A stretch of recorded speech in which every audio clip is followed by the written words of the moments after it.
sobre democracia recentemente. E hoje e agora é um tema sobre étnico-racial.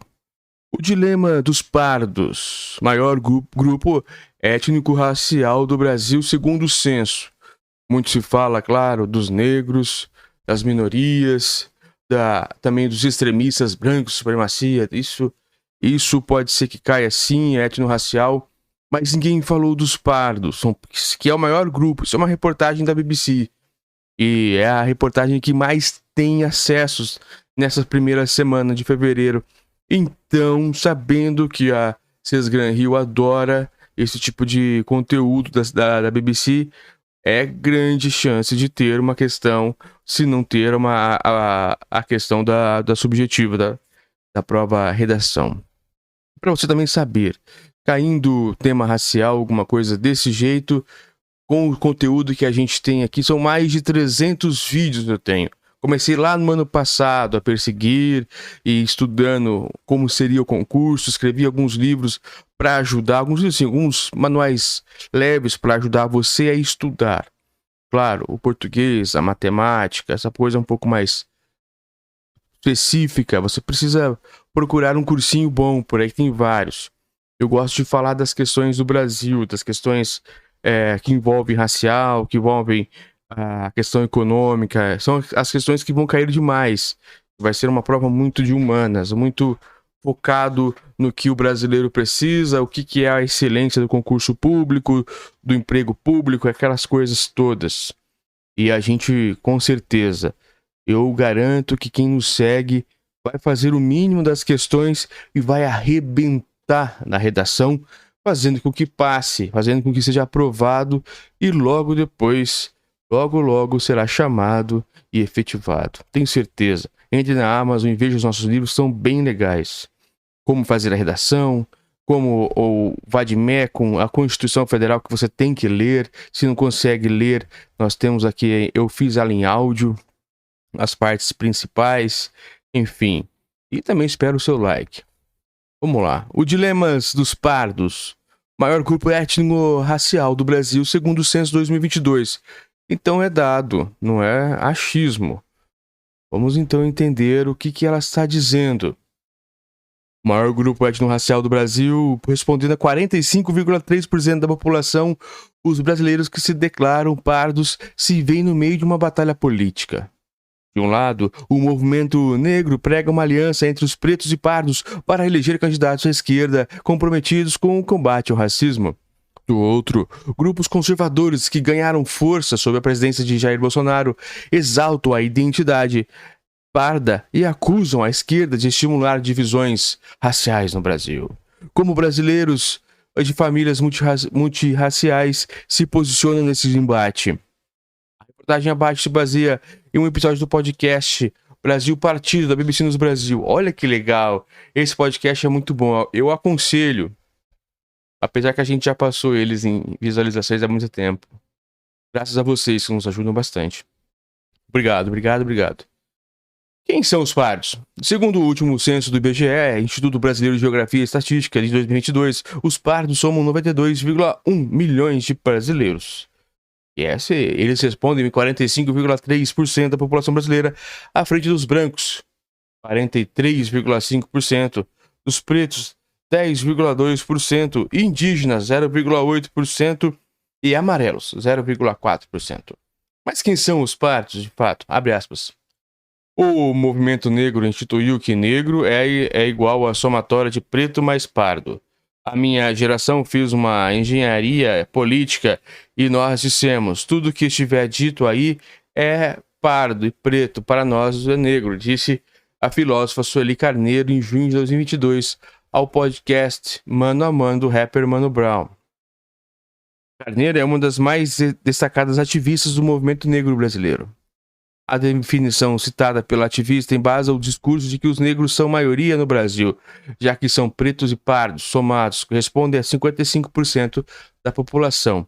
O discurso se apoia na noção de que pardos também têm antepassados africanos e também sofrem racismo.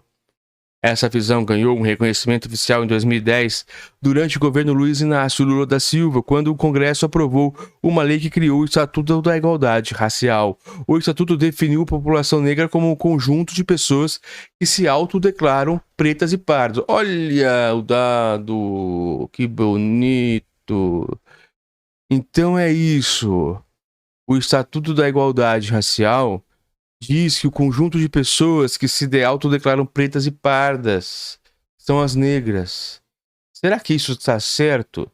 Olha onde pega, como foi legal eu ter escolhido esse texto, porque isso aqui é de acordo com o Estatuto da Igualdade Racial, quem é a população negra, preta, pretos e pardos, só os pretos, pardos, brancos, pretos. Olha que questão.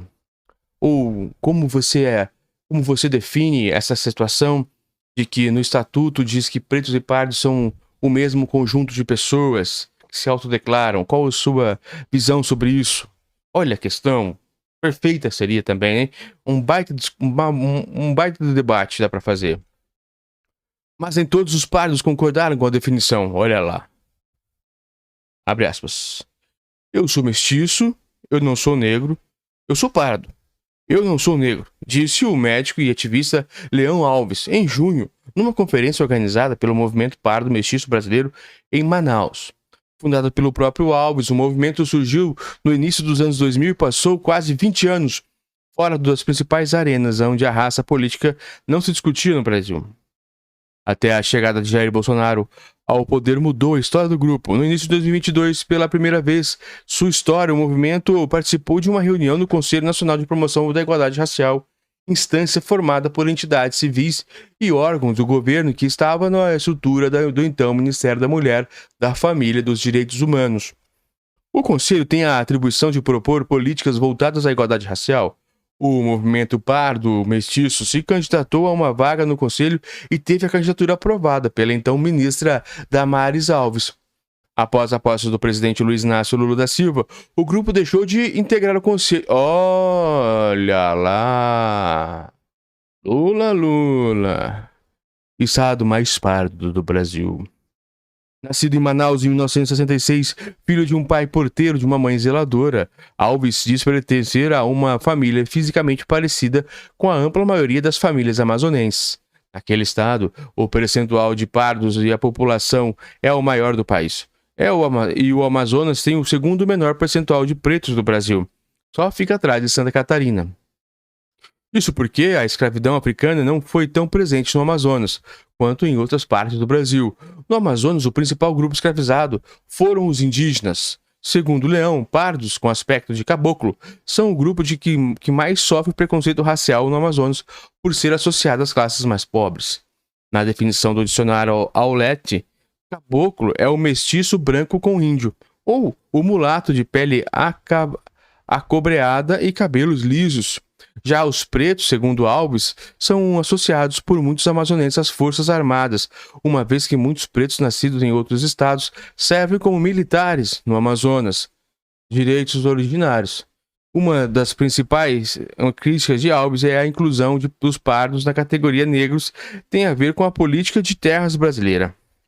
Alves defende que, por serem descendentes de indígenas, os pardos do Amazonas deveriam ter direitos originários sobre as terras que ocupam, direitos que, no entanto, a Constituição só confere aos povos indígenas. A expressão direitos originários se refere a direitos que são anteriores à criação do Estado brasileiro e ao fato de que os indígenas foram os primeiros habitantes do território nacional.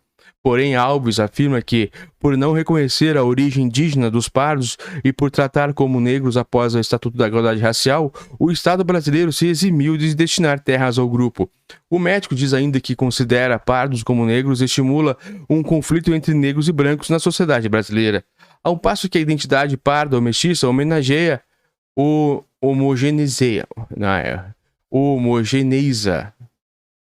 unifica a nação, segundo ele. Não é homenageia, não. De homogêneo. Não é que tá errado escrito também.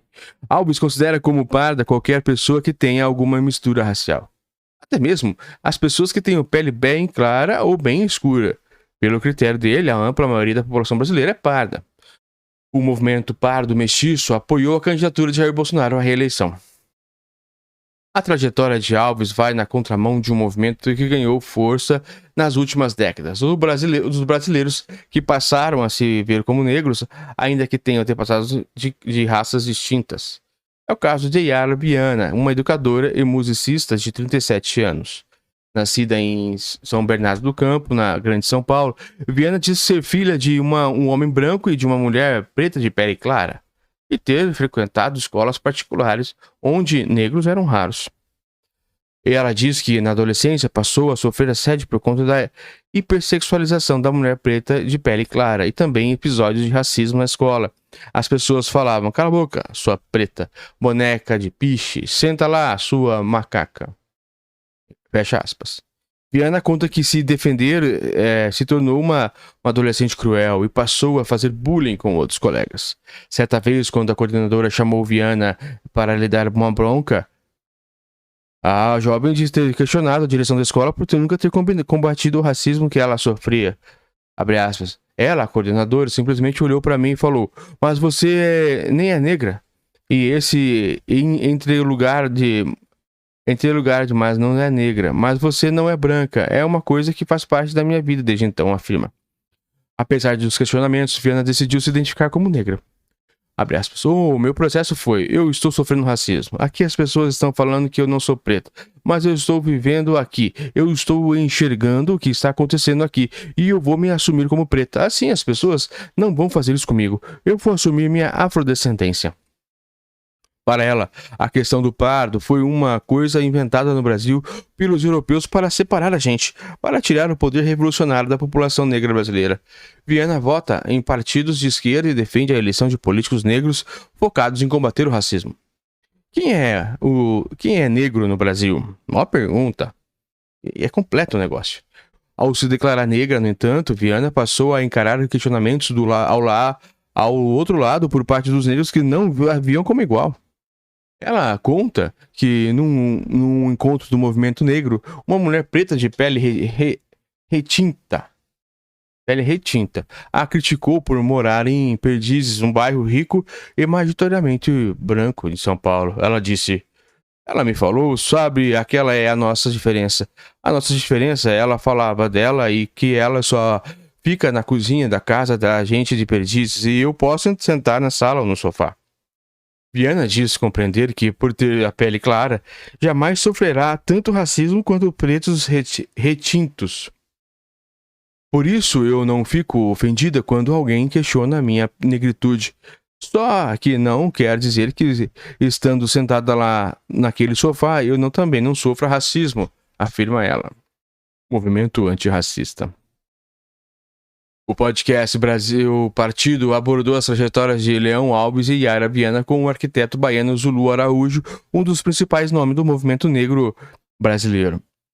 Araújo dirigiu entre 1990 e 1994 o grupo cultural Olodum, uma das mais importantes organizações culturais afro-brasileiras, e presidiu entre 2007 e 2010 a Fundação Cultural Palmares, um órgão federal responsável por difundir a cultura brasileira negra.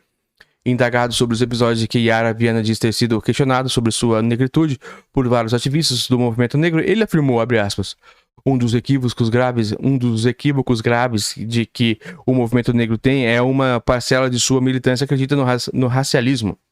Ou seja, de que a cor da pele passa a ser um elemento fundamental para a definição da militância, para a definição daqueles que têm ou devem ter mais protagonismo na luta. Olha, racialismo. Olha esse termo, anota. Racialismo. Pode ser que caia. São termos assim, mata metade da prova das pessoas. Araújo afirma que o que nós precisamos no Brasil é de um movimento antirracista. Para ele, o movimento negro deve continuar resistindo, pois é composto por aqueles que sofrem diretamente na pele, na alma, no coração, na discriminação. Mas do ponto de vista político, nós não podemos abrir mão daqueles que possam contribuir para que a discriminação e o racismo acabem no Brasil. Segundo ele, o movimento antirracista deve incorporar brancos de todas as matizes, negros de todas as matizes, desde que sejam antirracistas. Alves também comentou a visão do movimento pardo-mestiço. Segundo ele, ao valorizar a identidade parda e a noção de que quase todos os brasileiros são mestiços, o grupo ignora o racismo no Brasil se baseia principalmente no fenotipo, a aparência das pessoas. Abre aspas. Você é mais discriminado quando mais você se parece com um africano. Seja na cor da pele, seja nos seus traços fenótipos, ser tipo de narizes mais achatados, lábios grossos, cabelos mais carapinha, diz. Por essa lógica, Alves afirma que, mesmo que a maioria da população brasileira seja multirracial, pessoas com características físicas associadas à negritude são mais discriminadas que as outras. Daí a impertinência de considerar todos os mestiços como parte de um só grupo, diz ele. Alves faz outras revelações. Fundação da Leona. A minha maior crítica a esse movimento dos pardos é que, por eles, na verdade, estão muito mais voltados para o combate àqueles que combatem o racismo e a discriminação do que para promover a igualdade, afirma. Olha que reportagem legal. Legal. 2 pontos de vista diferentes, um debate bem interessante. Começa de um jeito, de repente já entra de outro, né? Muito bom. Eu gostei bastante.